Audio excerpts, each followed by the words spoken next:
Hello, welcome back to Mythical Sleeps. Tonight, we are going to do something different. We are not just going to listen to a story. We are going to inhabit a world. We are leaving the noise of the present moment. We are leaving the electric lights, the traffic, the ticking clocks. We are traveling back 5,000 years to the banks of the Nile. Find a position that allows your body to be completely heavy. Unclench your jaw. Let your shoulders drop away from your ears. Imagine that your bed is a raft, floating gently on a calm, warm river. Close your eyes. Take a deep breath in, smelling the rich, dark mud of the riverbank and the sweetness of the lotus flowers. And let it out. The sun is setting in the west. Look at the horizon. The sky is a gradient of colors. At the top, it is still the pale, dusty blue of the day.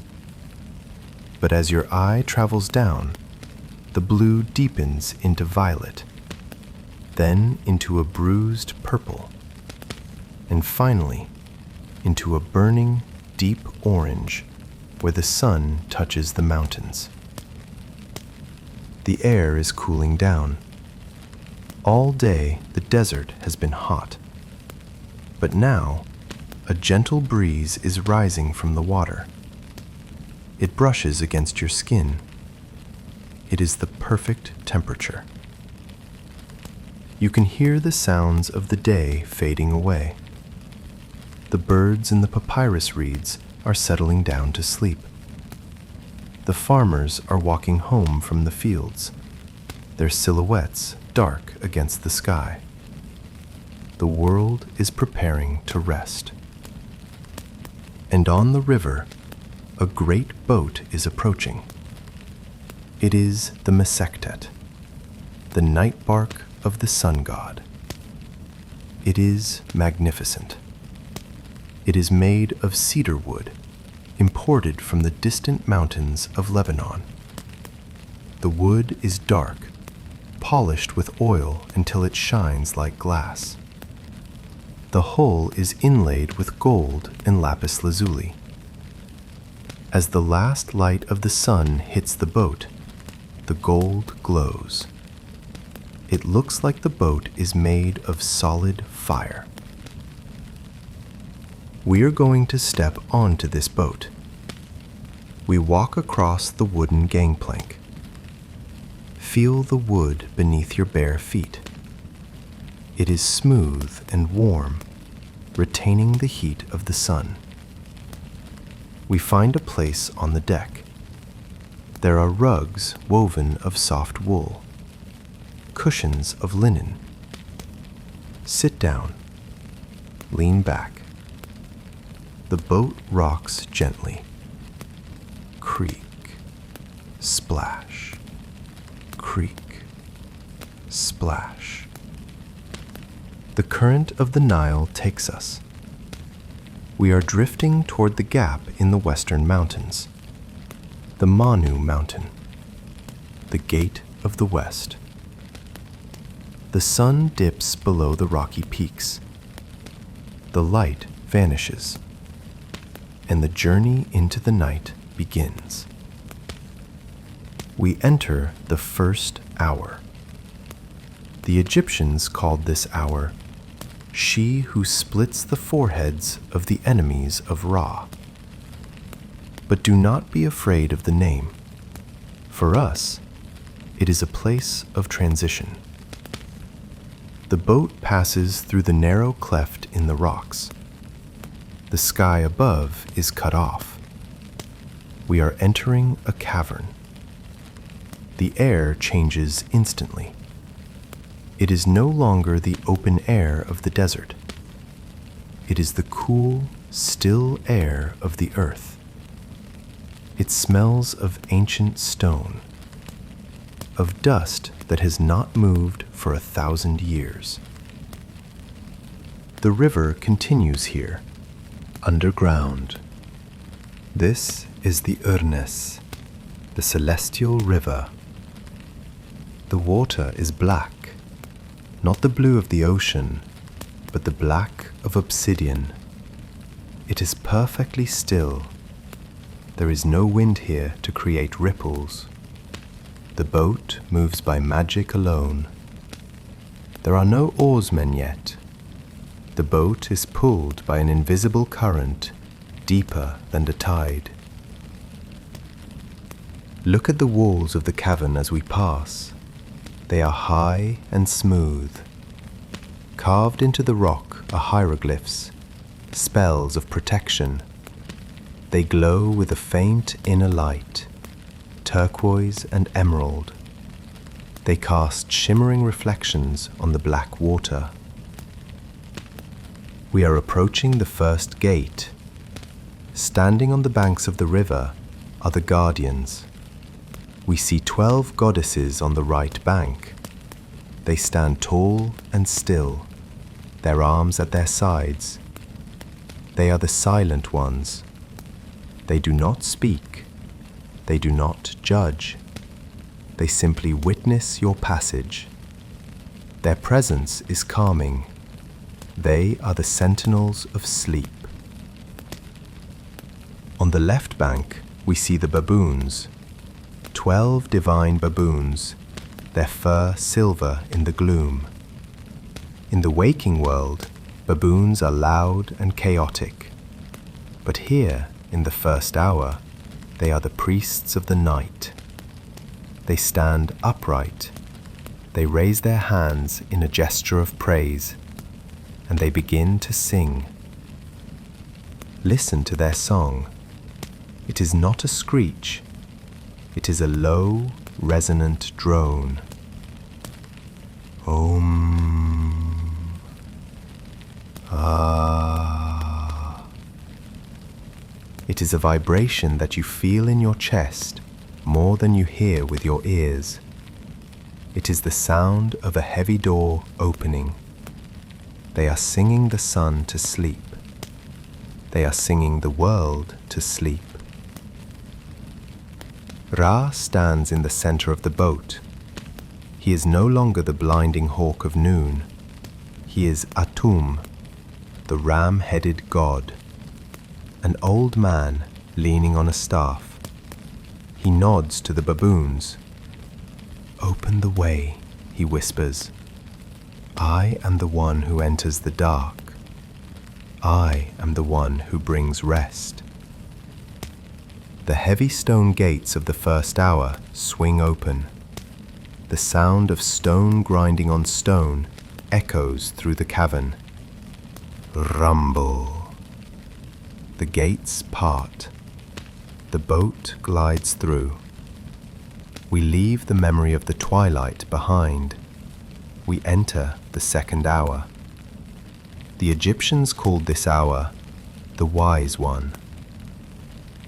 The narrow canyon of the first hour opens up. The walls recede. We are floating into a vast underground space. This is the field of Werness. It is a place of absolute peace.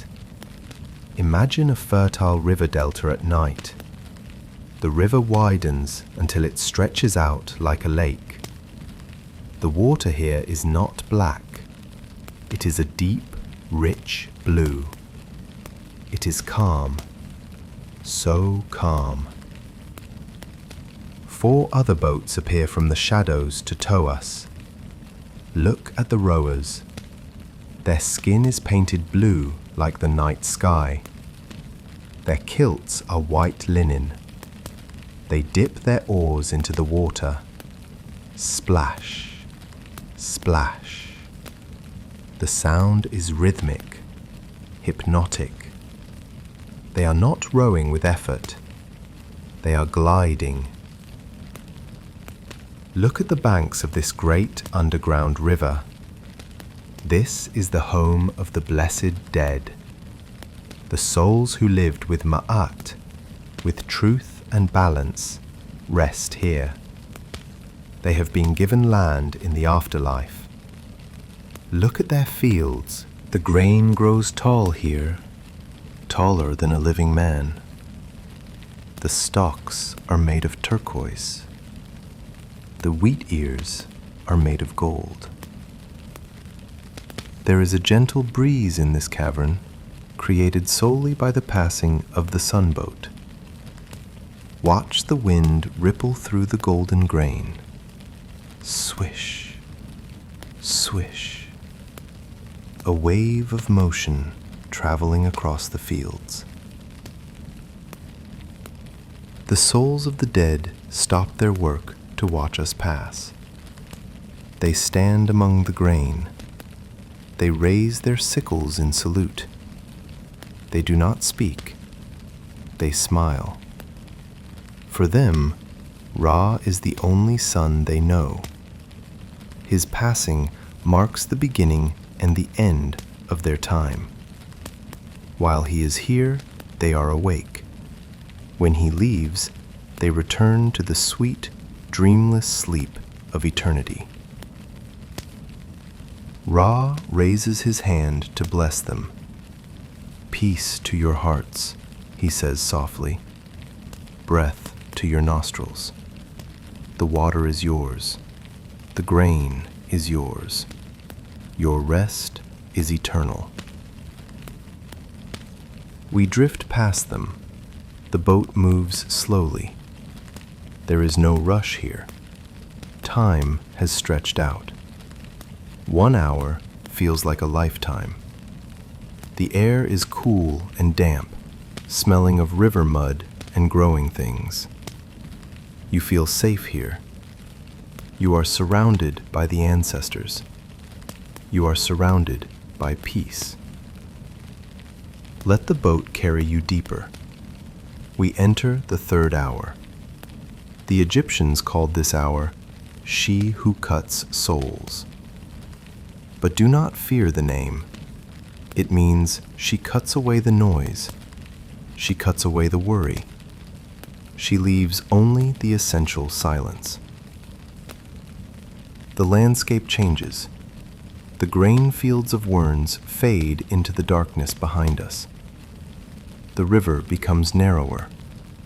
The water turns a deep, mystical green. This is the water of resurrection.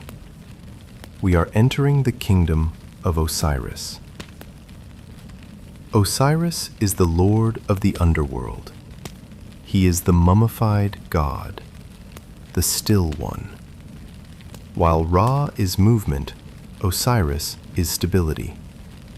While Ra is fire, Osiris is earth. On the banks of the Green River, we see white buildings. They are shrines made of alabaster stone, glowing softly in the dark. Inside each shrine stands a form of Osiris.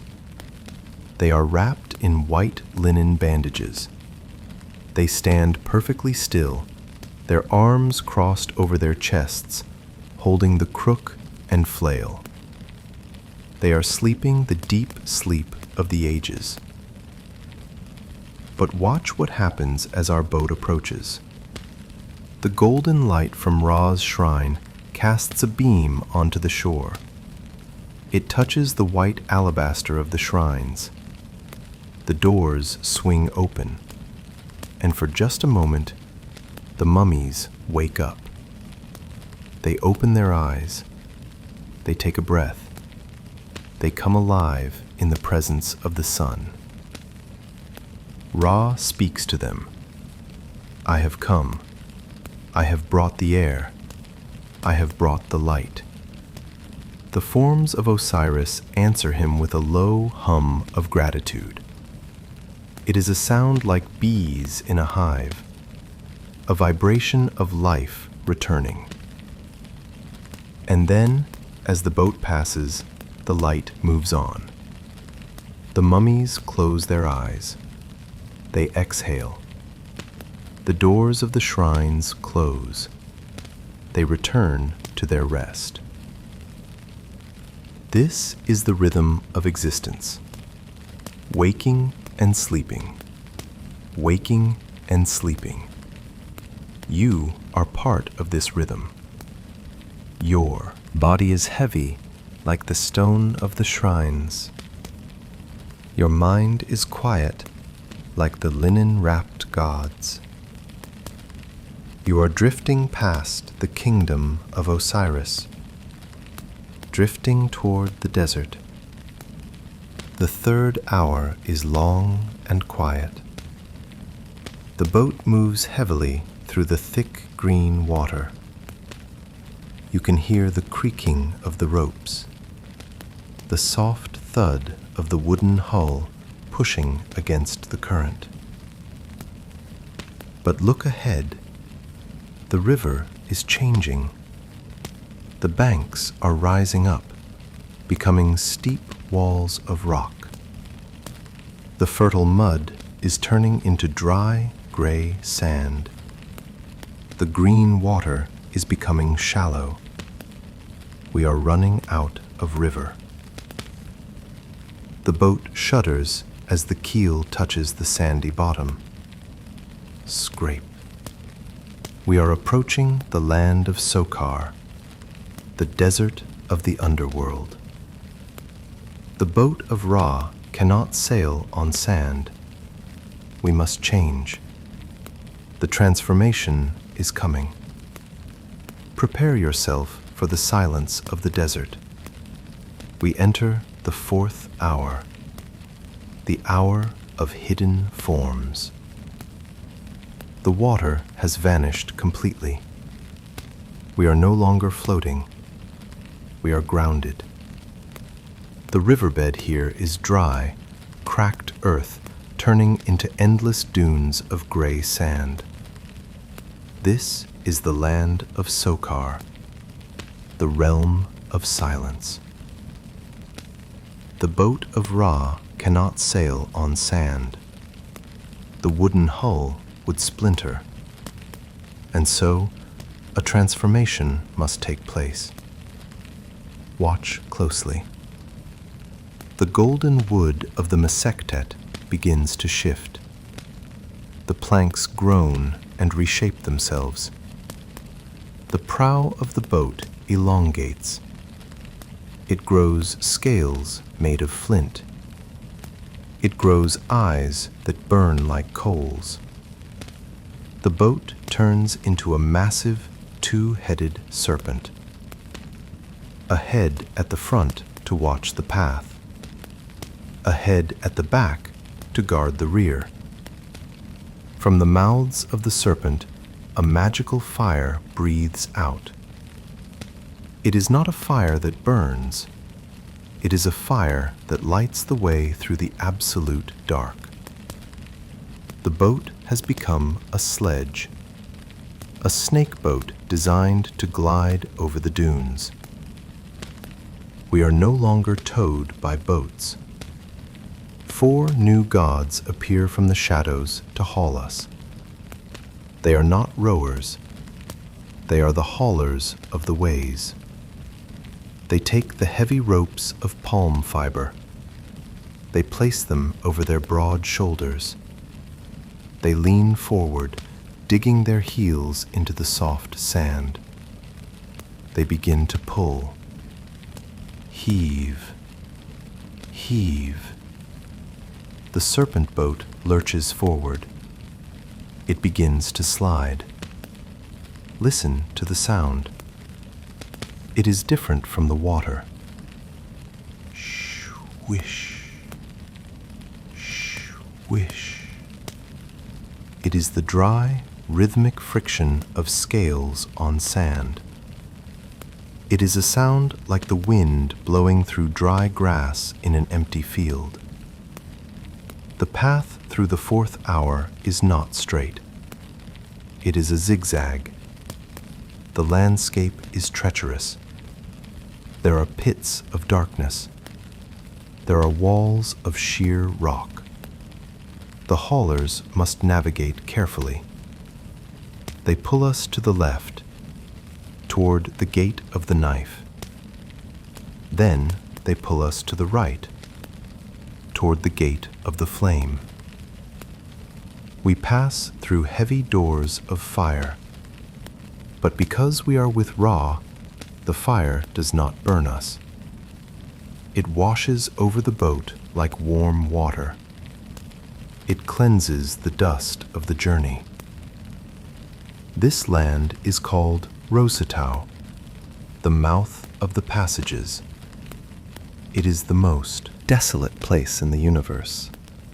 There is no vegetation here, no grain, no water, and above all, there is no sound. Ra does not speak here. The gods do not sing. The silence is heavy. It presses against your ears like water pressure. It wraps around your mind. It is a sensory deprivation tank for the soul. There are no distractions here. There is only the slow, hypnotic movement of the boat. Slide, stop. Slide, stop. You are safe in the center of the boat. The darkness around you is total, except for the warm glow of the god.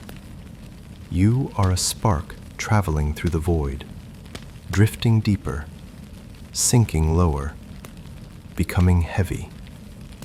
We enter the 5th hour. We have reached the nadir, the bottom of the arc. We are now at the very deepest point of the earth. We are passing beneath the roots of the mountains. We are passing beneath the great Sphinx of Giza, who watches the horizon far above. The weight of the entire world is suspended over our heads. We enter the great cavern of Sokar. It is a vast, oval space, surrounded by walls of sand that are held back by ancient magic. In the center of the cavern stands a mound. It is a pyramid of sand, perfect and silent. Inside this mound lies the head of Sokar. He is the hawk god of the latent spark. He is the energy of life waiting to germinate. The boat cannot just slide over this mound. The sand is too steep. It must be lifted. 7 gods and 7 goddesses appear from the shadows of the cavern. They are the lifters. They take the sides of the serpent boat. They do not strain.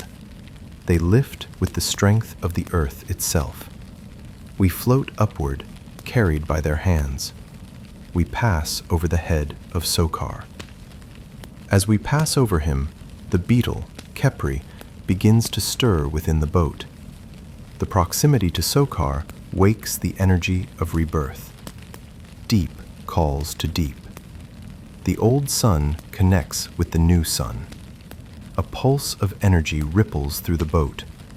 Thump, thump, like a heartbeat returning after a long pause. Look down from the boat as we cross the mound. Way down, in the depths of the cavern, there is a glow. It is the lake of fire. The Egyptians called it the pool of truth. To the wicked, this lake is destruction. But to the righteous souls, the lake of fire is cool water. Look closely. We see figures standing by the lake. They are cupping their hands. They are drinking the fire. It nourishes them. It tastes like cold, fresh water from a mountain spring. It is the heat of the earth's core, the warmth that keeps the seeds alive through the winter. We absorb this heat as we pass over. It warms your bones. It chases away the chill of the desert. It is a deep, restorative warmth, like a heavy blanket pulled up to your chin on a cold night. The boat descends the other side of the mound. The haulers take the ropes again. They pull us toward the exit of the cavern. The sand begins to thin. The air begins to change. We can smell water again. We are leaving the desert of Sokar.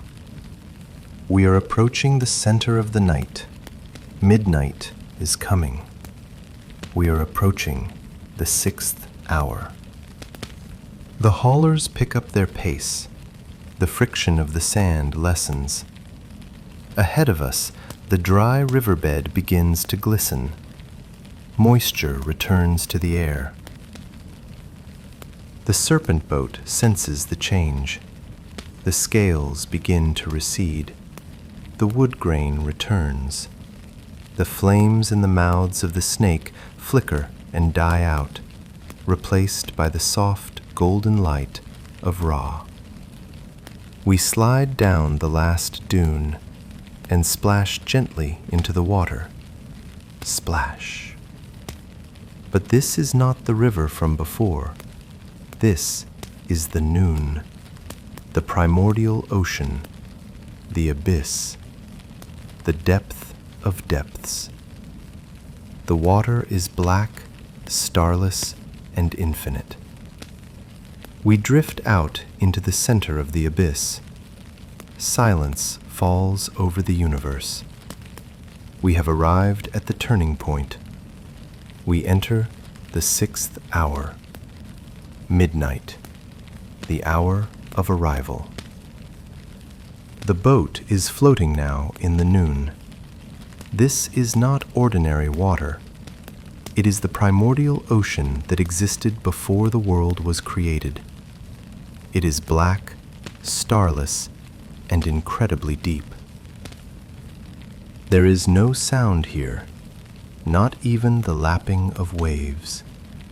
The boat glides through the void, a single speck of golden light in an infinite cavern. Ahead of us, looming out of the darkness, is a house. It has no windows. It has no doors. It is the house of Osiris. Inside this house lies a body.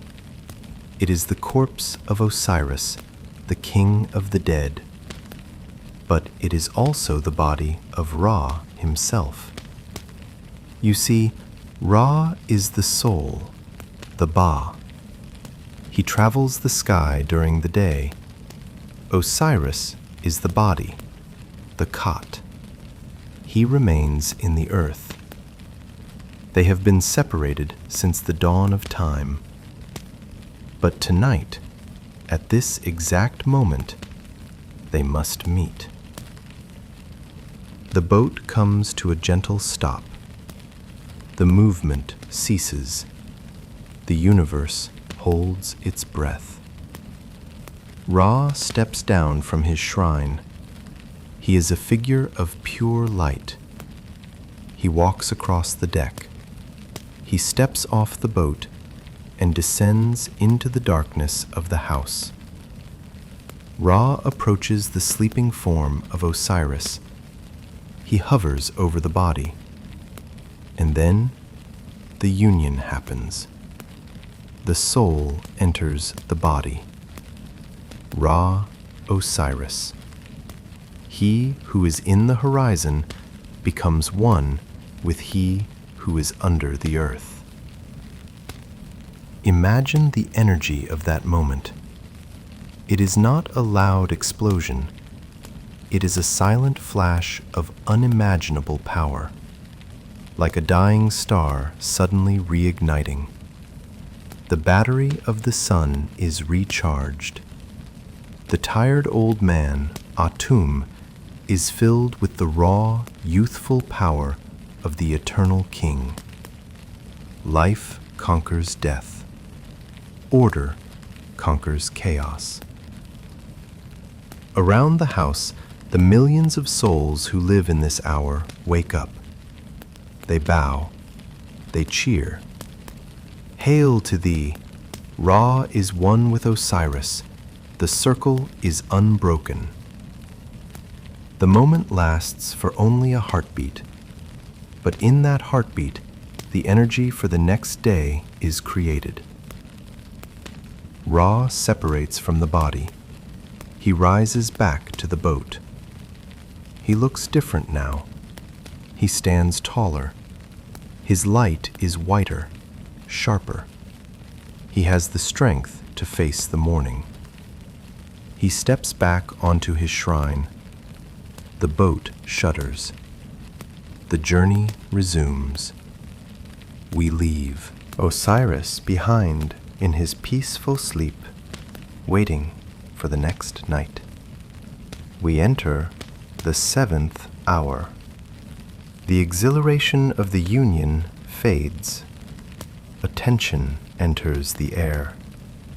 The river, which had been deep and calm, begins to drain away.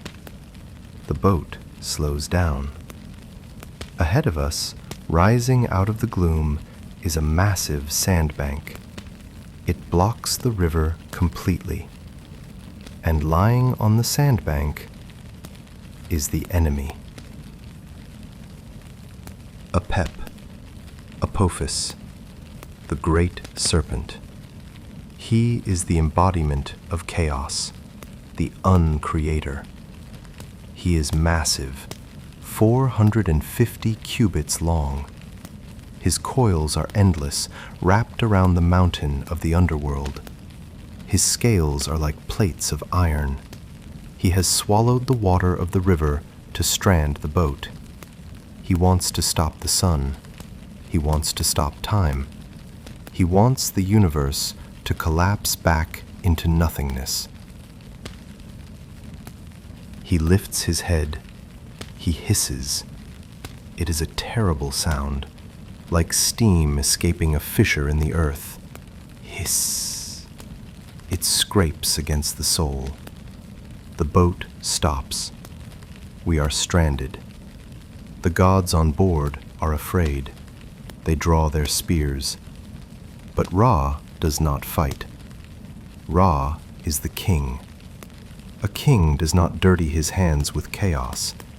He stands calm in his shrine. He calls upon his protector, the eldest magician, Isis. Isis stands at the prow of the boat.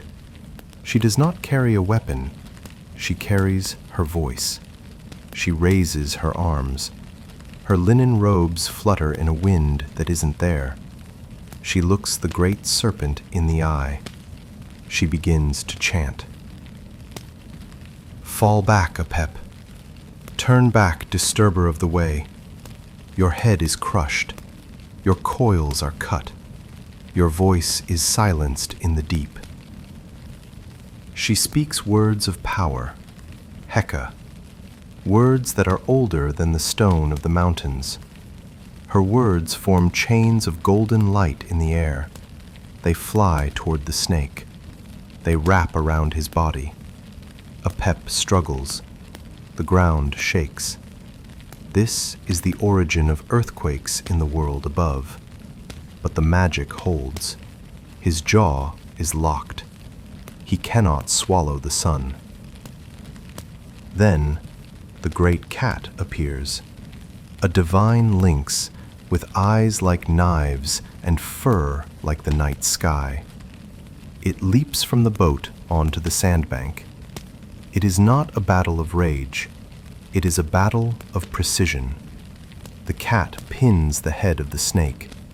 The crew of the boat rushes forward with iron spears. They pierce the coils. They pin the chaos to the ground. Apep is not dead.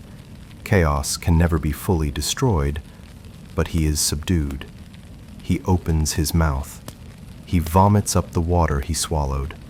The river rises. It floods the sandbank. The boat lifts. Creak. Splash. We float over the defeated body of the snake. We look down at his scales shimmering in the dark water. He sinks back into the abyss. Feel the relief wash over the boat. The tension snaps. The gods on board relax. They sheathe their weapons. They take their seats. Isis lowers her hands. She smiles. Her magic hangs in the air like the scent of ozone after a thunderstorm. The boat moves smoothly now. We are past the obstacle. we are on the homeward stretch. The stars of the netherworld begin to spin overhead. The darkness feels lighter now, less oppressive. We are moving from the heavy, crushing weight of midnight toward the hopeful hours of the morning. Drift with the boat. Let the victory of the god be your victory. The chaos in your mind has been bound. The worry has been subdued. You are free to float. We enter the 8th hour, the hour of the caverns. The river flows deeper into the district of the gods. This is not a wild place like the desert. This is a city. The banks of the river are lined with massive, circular doors set into the living rock. As the boat approaches, the heavy doors roll open. Rumble. The sound is deep and low, vibrating through the hull of the boat. Inside these caverns, we see the mysteries of renewal. In one cavern, we see the weavers of the night. They are standing at great looms made of starlight. They are not spinning wool. They are spinning light into linen. They are creating the new clothes for the gods. Watch them work. The thread moves through their fingers. Swish, click, swish, click. They take the tired, worn-out forms of the gods and wrap them in fresh, white bandages. It is a scene of immense care, like a mother swaddling a child. Ra calls out to them, "You who are wrapped, you who are hidden, breathe, live. Your wrappings are your protection." The gods inside the caverns answer him with a hum. It is a comforting, domestic sound, the sound of a hive, the sound of a village settling down for the night. The boat does not stop. We are only observers, drifting past the open doors of the divine city. Feel the comfort of that wrapping. Imagine yourself being wrapped in cool, fresh linen, protected, hidden, safe. Listen to the rhythm of the oars as we leave the caverns. Splash, pull, splash, pull. The water is smooth here. The wake of the boat fans out behind us, touching the shores. As we travel, the haulers on the bank begin to chant. They are reciting the names of the hours we have already survived. In the duat, naming a thing puts it to rest. They call out the first hour. She who splits the foreheads of the enemies. Gone. The second hour. She who is wise. Gone. The third hour.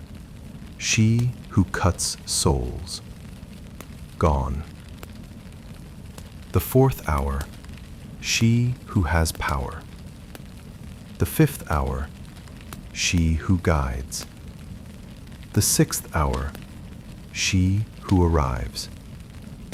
The seventh hour. She who repels the snake. Gone. Gone. Gone. Let the names wash over you. They are milestones on the road to sleep. You have passed them all. You have survived the descent, the desert, and the battle. There is nothing left behind you but silence. There is nothing ahead of you but the dawn.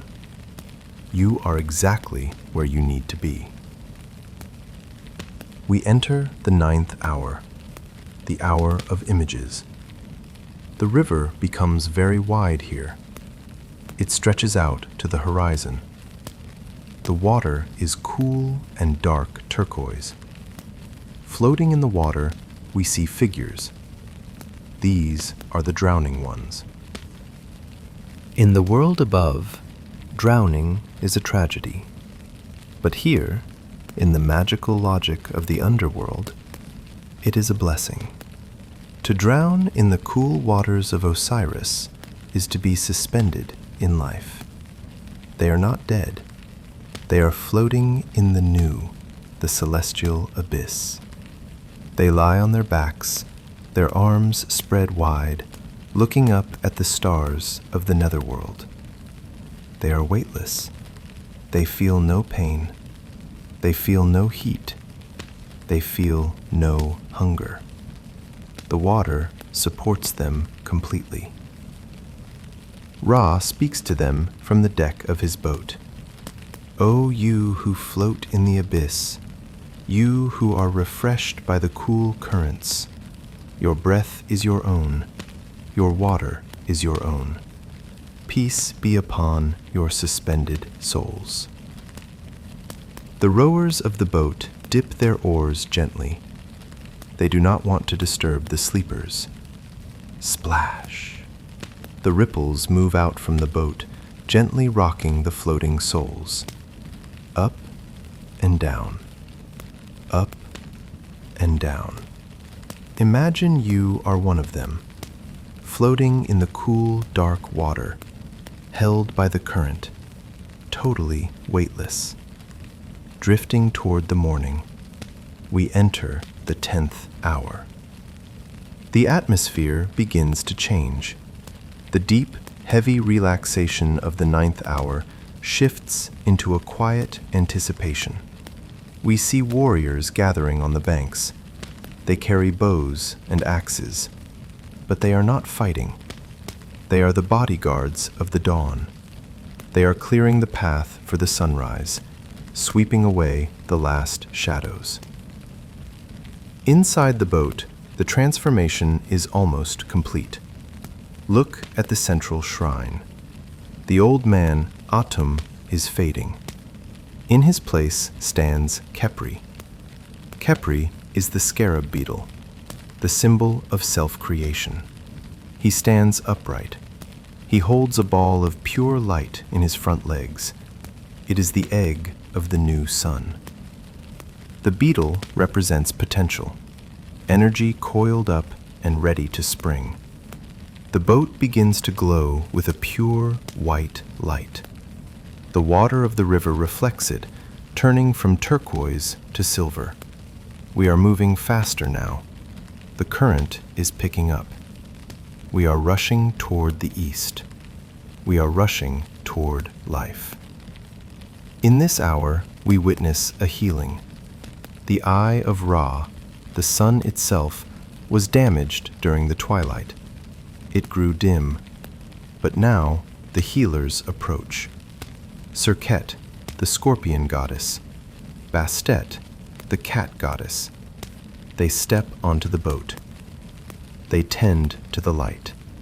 They polish the disk of the sun. They feed it with divine fire.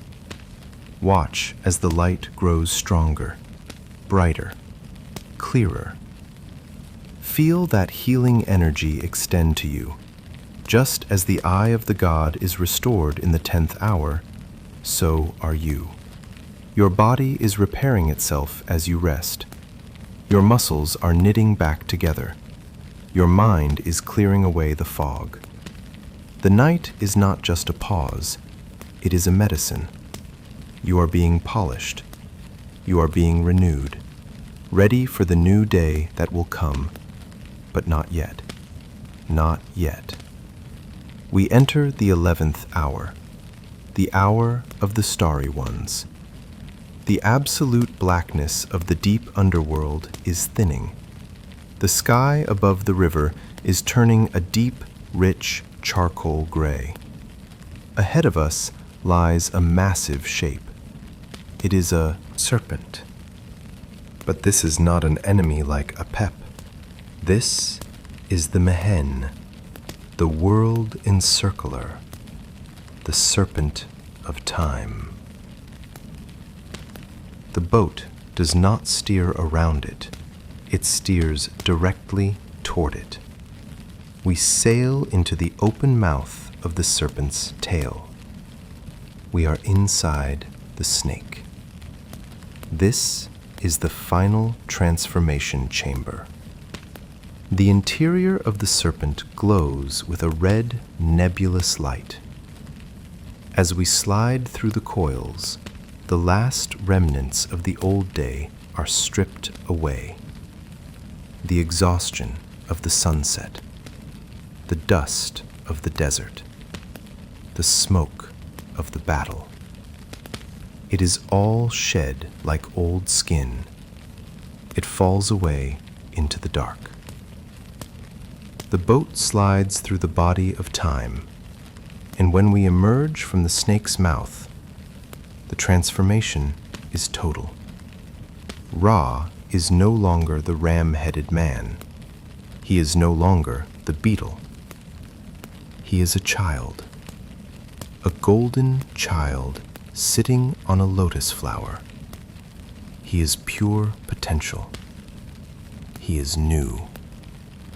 We emerge into the hour of the starry ones. On the banks of the river, we see the goddesses of the east. There are 4 of them. They wear the red crown of the north. They are the openers of the way. They see the boat coming. They see the golden child. They raise their hands in joy. They cry out, "Come, Ra! The gate is waiting. The sky is waiting." The wind picks up. It is no longer the still, dead air of the cavern. It is the breeze of the morning. It smells of wet grass. It smells of dew on the palm leaves. It smells of the river mud cooling in the dawn. We are so close now. The ceiling of the cavern is getting higher. We can see the faint violet light of the dawn filtering down from above. We enter the 12th hour, the hour of Kepper. We have reached the end of the darkness. The river flows toward a gap in the eastern mountains, the mirror image of the gap we entered in the west. The great beetle, Kepri, moves to the prow of the boat. He takes the ball of the sun. He begins to push it. He pushes it up the sandy bank of the river, slowly, steadily, upward. The gods of the east gather to welcome him. Osiris, the lord of the dead, stays behind in the dark. He waves farewell to his soul. Go, Ra, light the world. I will keep the underworld safe until you return. The boat lifts out of the water. It becomes lighter than air. It transforms one last time. It becomes the Manjet, the boat of millions of years. It is made of light and fire. The beetle pushes the sun through the final gate. The heavy stone doors of the horizon swing open, and suddenly, light. The first ray of dawn shoots across the desert. It hits the tip of the Great Pyramid, turning the gold capstone into a beacon. It hits the waters of the Nile, turning the black water into silver. It wakes the white ibises in the reeds. The baboons on the eastern cliffs sing their song of welcome. Ra is reborn. The world is awake. The cycle has worked. Ma'at is restored. But we do not go with him. The boat rises into the blue sky, but we stay here The boat has dropped us off on the shore of sleep. We stand in the fading shadows of the gateway. We watch the sun rise without us. It is beautiful. But we are tired. The night journey is over. The 12 hours are complete. You have traveled through the earth and come out the other side. You have survived the descent. You have survived the silence. You have survived the battle. You are safe. The demons are defeated. The order is restored. Now, the darkness of your own room wraps around you. It is not a scary darkness. It is the protective velvet of the Duat. Let the sun sail on without you. You belong to the quiet now. Rest in the fields of the Wernies. Float in the cool waters of Osiris. Let the silence of Sokar fill your mind. Sleep now, traveler. Your journey is done. Sleep. Sleep.